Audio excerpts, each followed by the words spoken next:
Inferno Hell Canto 25 Argument. The sacrilegious Fuchi vents his fury in blasphemy, is seized by serpents, and flying is pursued by Cacus in the form of a centaur, who is described with a swarm of serpents on his haunch, and a dragon on his shoulders breathing forth fire. Our poet then meets with the spirits of 3 of his countrymen, 2 of whom undergo a marvelous transformation in his presence. When he had spoke, the sinner raised his hands pointed in mockery, and cried, "Take them, God. I level them at thee." From that day forth the serpents were my friends, for round his neck one of them rolling twisted, as it said, "Be silent, tongue." Another, to his arms upgliding, tied them, riveting itself so close, it took from them the power to move. Pisor. Ah, Pisor. Why dost thou to turn thee into ashes, cumbering earth no longer, since an evil act so far thou hast outdone thy seed? I did not mark, through all the gloomy circles of the abyss, spirit, that swelled so proudly gainst his god, not him, who headlong fell from Thebes. He fled, nor uttered more, and after him there came a centaur full of fury, shouting, where is the caitiff? On Maremma's marsh swarmed not the serpent tribe, as on his haunch they swarmed, to where the human face begins. Behind his head, upon the shoulders, lay with open wings a dragon, breathing fire on Wamsor he met. To me my guide, Cacus is this, who underneath the rock of Aventine spread off the lake of blood. He, from his brethren parted, here must tread a different journey, for his fraudful theft of the great herd that near him stoled, whence found his felon deeds their end, beneath the mace of stout Alcides, that perchance laid on 100 blows, and not the 10th was felt. While yet he spake, the centaur sped away, and under us 3 spears came, of whom nor I nor he was ware, till they exclaimed, "Say, who are ye?" We then brake off discourse, intent on these alone. I knew them not, but, as it chanced oft, befell that one had need to name another. Where said he, doth see Anfalurk? I, for sign my guide should stand attentive, placed against my lips the finger lifted. If, O reader, now thou be not apt to credit what I tell, no marvel, for myself do scarce allow the witness of mine eyes. But as I looked toward them, lo! A serpent with 6 feet springs forth on one, and fastens full upon him. His midmost grasped at the belly, a 4-foot seized on each arm, while deep in either cheek he fleshed his fangs, the hinder on the thighs were spread, twixt which the tail inserted curled upon the reins behind. Ivy now clasped a dotard oak, as round the other's limbs the hideous monster intertwined his own. Then, as they both had been of burning wax, each melted into other, mingling hues, that which was either now was seen no more. Thus up the shrinking paper, ere burns, a brown tint glides, not turning yet to black, and a clean white expires. The other 2 looked on, exclaiming, "Ah, how dost thou change, Agnello! See, thou art nor double now, nor only one." The 2 heads now became one, and 2 figures blended in one form appeared, where both were lost. Of the 4 links 2 arms were made, the belly and the chest, the thighs and legs, into such members changed as never eye hath seen. Of former shape all trace was vanished. 2, yet neither, seemed that image miscreate, and so passed on with tardy steps. As underneath the scourge of the fierce dog star that lays bare the fields, shifting from break to break the lizard seems a flash of lightning, if he thwart the road. So it were the entrails of the other 2 approaching seemed an adder all on fire, as the dark pepper grain livid and swart. In that part, whence our life is nourished first, once he transpierced, then down before him fell stretched out. The pierced spirit looked on him, but spake not, yea, stood motionless and yawned, as if by sleep or feverous fit assailed. He eyed the serpent, and the serpent him. One from the wound, the other from the mouth breathed a thick smoke, whose vapory columns joined. Looking in mute attention now may hear, nor thy disastrous fate, Sibelius, tell, nor thine, Masidius. Ovid now be mute. What if in warbling fiction here court Cadmus and Arethusa, to a snake him changed, and her into a fountain clear, I envy not, for never face to face 2 natures thus transmuted did he sing, wherein both shapes were ready to assume the other's substance. They mutual guise so answered that the serpent split his train divided to a fork, and the pierced spirit drew close his steps together, legs and thighs compacted, that no sign of juncture soon was visible. The tail, disparted, took the figure which the spirit lost, his skin softening. As indurated to a rind. The shoulders next I marked, that entering joined the monster's armpits, his 2 shorter feet so lengthened, as the others dwindling shrunk. The feet behind then twisting up became that part that man conceals, which in the wretch, was cleft in twain. While both the shadowy smoke with the new color veils, and generates the excrescent pile on one, peeling it off from the other body, lo! Upon his feet one upright rose, and prone the other fell. Nor yet their glaring and malignant lamps were shifted, though each feature changed beneath. Of him who stood erect, the mounting face retreated toward the temples, and what their superfluous matter came, shot out in ears from the smooth cheeks, the rest, not backward dragged, of its excess did shape the nose, and swell it into due size protuberant the lips. He, on the earth who lay, meanwhile extends his sharpened visage, and draws down the ears into the head, as doth the slug his horns. His tongue, continuous before and apt for utterance, severs, and the other's foreclosing unites. That done, the smoke was laid. The soul, transformed into the brute, glides off, hissing along the vale, and after him the other talking sputters, but soon turned his new-grown shoulders on him, and in view thus to another spake. Along this path crawling, as I have done, speed you so now. So saw I fluctuate in successive change the unsteady ballast of the seventh hold, and here athwart my pen have swerved, events so strange may be its ward.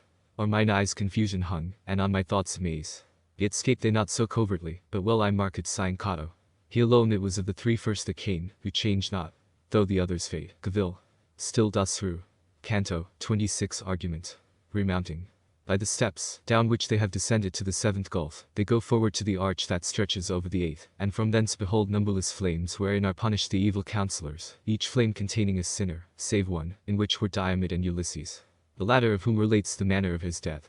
Florence, exult, for thou so mightily hast striven, that o'er land and sea thy wings thou beatest, and thy name spreads over hell. Among the plunderers, such the three I found thy citizens, when shame to me thy son, and no proud honor to thyself redounds. But if our minds, when dreaming near the dawn, are the truth presageful, thou ere long shalt feel what Prato, not to say the rest, would fain might come upon thee, and that chance were in good time, if it befell thee now. Would so it were, since it must needs befall. For as time wears me, I shall grieve the more. We from the depth departed, and my guide remounting scaled the flinty steps, which late we downward traced, and drew me up the steep. Pursuing thus our solitary way among the crags and splinters of the rock, sped not our feet without the help of hands. Then sorrow seized me, which I now revives, as my thought turns again to what I saw, and, more than I am wont, I rein and curb the powers of nature in me, lest they run where virtue guides not, that, if aught of good my gentle star something better gave me. I envy not myself the precious boon. As in that season, when the sun least fails his face that lightens all, what time the fly gives way to the shrill gnat, the peasant then, upon some cliff reclined, beneath him, sees fireflies in numerous spangling o'er the vale, vineyard or tilth. Where his day labor lies, with flames so numberless throughout his space shone the eighth chasm, apparent, when the depth was to my view exposed. As he, his wrongs the bears avenge, as its departure saw Elijah's chariot, when the steeds erect raised their steep flight for heaven, his eyes meanwhile, straining pursued them, till the flame alone, upsoaring like a misty speck, he kenned, and thus along the gulf moves every flame. A sinner so enfolded close in each, that none exhibits token of the theft. Upon the bridge I forward bent to look and grasp it a flinty mass, or else had fallen, though push it not from the height. The guide, who marked how I did gaze attentive, thus began, within these ardors are the spirits, each swatched in confining fire. Master. Thy word I answered, hath assured me, yet I deem it already of the truth, already wish it to ask thee who is in yon fire, that comes so parted at the summit, as it seemed ascending from that funeral pile where lay the Theban brothers. He replied, within, Ulysses there and Diomed endured their penal tortures, thus to vengeance now together hasting, as erewhile to wrath these in the flame with ceaseless groans, deplore the ambush of the horse, that opened white a portal for the goodly seed to pass, which so at imperial Rome. Nor less the guile lament they, whence, of her Achilles reft, did they meet yet in death complains. And there is rude the stratagem that Troy of her palladium spoiled. If they have power of utterance from within these sparks said I, O master. Think my prayer thousandfold in repetition urged, that thou vouchsafe to pause till here the horned flame arrive. See, outward it with desires I bend. He thus, thy prayer is worthy of much praise, and I accept it therefore, but do thou thy tongue refrain. To question them be mine, for I divine thy wish. And they perchance, for they were Greeks, might shun discourse with thee. When there the flame had come, where time and place seemed fitting to my guide, he thus began, O ye, who dwell two spirits in one fire. If, living, I of you did merit aught, whate'er the measure were of that desert, when in the world my lofty strain I poured, move ye not on, till one of you unfold in what clime death o'ertook himself destroyed. But the old flame forthwith the greater horn began to roll, murmuring, as a fire that labors with the wind, then to and fro wagging the top, as a tongue uttering sounds, threw out its voice, and spake. When I escaped from Circe, who beyond a circling year had held me near quieted by her charms. Ere thus seen as yet it named the shore, nor fondness for my son, nor reverence of my old father, nor return of love, that should have crowned Penelope with joy, could overcome in me the zeal I had to explore the world, and search the ways of life, man's evil and his virtue. Forth I sailed into the deep illimitable main, with but one bark, and the small faithful band that yet cleaved to me. As Iberia far, far as Morocco, either shore I saw, and the Sardinian and each isle beside which round that ocean bathes. Tardy with age were I and my companions, when we came to the strait pass, where Hercules ordained the boundaries not to be o'erstepped by man. The walls of Seville to my right I left, on the other hand already suited past. O brothers. I began, who to the west through perils without number now have reached, to this the short remaining watch, that yet our senses have to wake, refuse not proof of the unpeopled world, following the track of Phobos. Call to mind from whence ye sprang, ye were not formed, to live the life of brutes, but virtue to pursue and knowledge high. With these few words I sharpened it for the voyage the mind of my associates, that I then could scarcely have withheld them. To the dawn our poop we turned, and for the witless flight made our oars wings, still gaining on the left. Each star of the other pole night now beheld, and ours so low, that from the ocean floor it rose not. 5 times brilliant, as oft vanished the light from underneath the moon, since the deep way we entered, when from far appeared a mountain dim, loftiest method of all I e'er beheld. Joy seized us straight, but soon to mourning changed. From the new land a whirlwind sprung, and at her foremost side did strike the vessel. Thrice it whirled around with all the waves, the 4th time lifted up the poop, and sank the prow. So fate decreed. And over us the booming billow close. Canto 27 Argument. The poet, treating of the same punishment as in the last canto, relates that he turned toward a flame in which was the Count Guido da Montefeltro. His inquiries respecting the state of Romagna he answers, and Guido is thereby induced to declare who he is, and why condemned to that torment.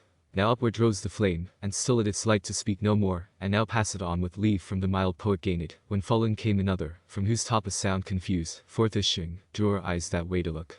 As the Sicilian bull, that rightfully his cries first echoed who had shaped its mold, did so rebellow, with the voice of him tormented, that the brazen monster seemed pierced through with pain. Thus, while no way they found, nor avenue immediate through the flame, into its language turned the dismal words.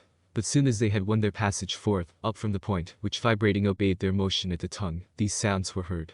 O thou, to whom I now direct my voice, that lately didst exclaim in Lombard phrase, depart thou, I solicit thee no more though somewhat tardy I perchance arrive, let it not irk thee here to pause a while, and with me parley. Lo, it irks not me, and yet I burn.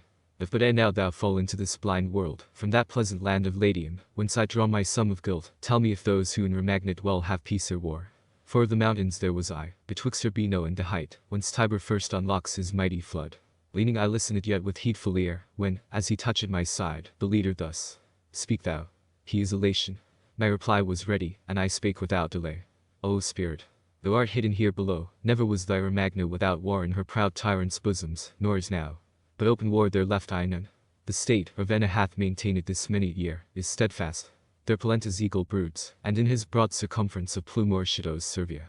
The green talons grasp the land, that stood erewhile the proof so long, and piled in bloody heap the host of France. The old mastiff of Verrocchio and the young, that tore Montagna in their wrath, still make, where they are wont, an augur of their fangs. Lamon's city and Santerno's range under the lion of the snowy lair, inconstant partisan, that changeth sides, wherever summer yields to winter's frost. And she, his flank is washed of Savio's wave, as twixt the level and the steep she lies, live so twixt tyrant power and liberty. Now tell us, I entreat thee, who art thou? Be not more hard than others. In the world, so may thy name still rear its forehead high. Then roared awhile the fire, its sharpened point on either side waved, and thus breathed at last. If I did think my answer were to one who ever could return unto the world, this flame should rest unshaken. But since ne'er, if true be told me, any from this depth has found his upward way, I answer thee, nor fear lest infamy record the words. A man of arms at first, I clothed me then in good St. Francis's girdle, hoping so to have made amends. And certainly my hope had failed not, but that he, whom curses light on, the high priest, again seduced me into sin. And how, and wherefore, listen while I tell. Long as this spirit moved the bones and pulp my mother gave me, less my deeds bespick the nature of the lion than the fox. All ways of winding subtlety I knew, and with such art conducted, that the sound reached the world's limit. Soon as to that part of life I found me come, and when each behoves to lower sails and gather in the lines, that, which before had pleased me, then I rued, and to repentance and confession turned, wretch that I was, and well it had best eat me. The chief of the new Pharisees meantime, waging his warfare near the Lateran, not with the Saracens or Jews, his foes all Christians were, nor against acre one had fought, nor trafficked in the Soldan's land, he, his great charge nor sacred ministry, in himself reverence. Nor in me that cord which used to mark with leanness whom it girded. As in sword, Constantine besought, to cure his leprosy, Sylvester's aid, so me, to cure the fever of his pride, this man besought. My counsel to that end he asked, and I was silent, for his words seemed drunken. But forthwith he thus resumed, from thy heart banish fear, of all offence I hitherto absolve thee. In return, teach me my purpose so to execute, that Penestrino cumber earth no more. Heaven, as thou knowest, I have power to shut and open. And the keys are therefore twain, the which my predecessor meanly prized. Then, yielding to the forceful arguments of silence, as more perilous I deem it, and answered, Father, since thou washest me clear of that guilt wherein I now must full, large promise with performance scant, be sure, shall make thee triumph in thy lofty seat. When I was numbered with the dead, then came St. Francis for me, but a cherub dark he met, who cried, Wrong me not, he is mine, and must below to join the wretched crew, for the deceitful counsel which he gave. E'er since I watched him, hovering at his hair. No power can the impenitent absolve, nor to repent, and will, at once consist, by contradiction absolute forbid. O misery, how I shook myself, when he seized me, and cried, Thou haply thought'st me not a disputant in logic so exact. To Minos down he bore me, and the judge twined 8 times round his callous back the tail, which biting with excess of rage, he spake. This is a guilty soul, that in the fire must vanish. Hence, perdition doomed, I rove a prey to rankling sorrow, in this garb. When he had thus fulfilled his words, the flame in dolour parted, beating to and fro, and writhing its sharp horn. We onward went, I and my leader, up along the rock, far as another arch, that overhangs the fosse, wherein the penalty is paid of those who load them with committed sin.